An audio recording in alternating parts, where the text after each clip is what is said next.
The amygdala is usually known as the fear center of the brain, but in reality, it is responsible for so much more. Its purpose is to respond to biologically relevant stimuli, meaning anything that can directly or indirectly influence survival.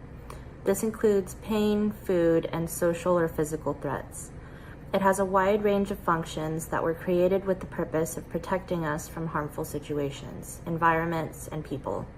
I think this is the perfect example of God's presence in the brain, because he cared about us so much that he creates us with our very own built-in protection. The amygdala is part of the brain's limbic system, which is involved in behavior, memory, and emotion.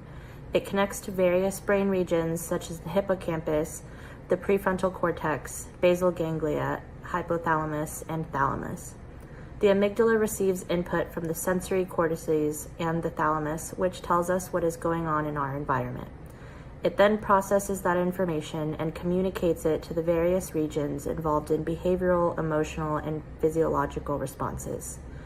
This is a two-way communication system, meaning that once the information is received, the amygdala can then send a response to the sensory cortices and influence their behavior in return.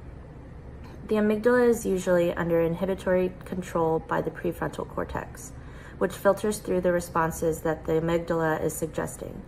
This effectively means that it is seeking the executive approval in order to respond to threatening stimuli. But when under extreme stress or immediate threat, the amygdala has the power to override this approval process in the interest of reacting quickly, producing an immediate response when it is needed most.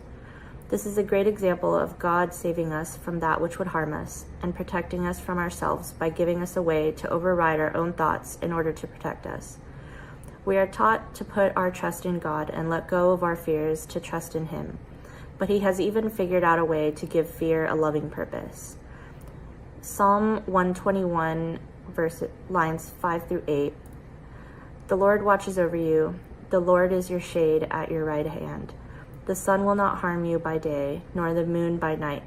The Lord will keep you from all harm.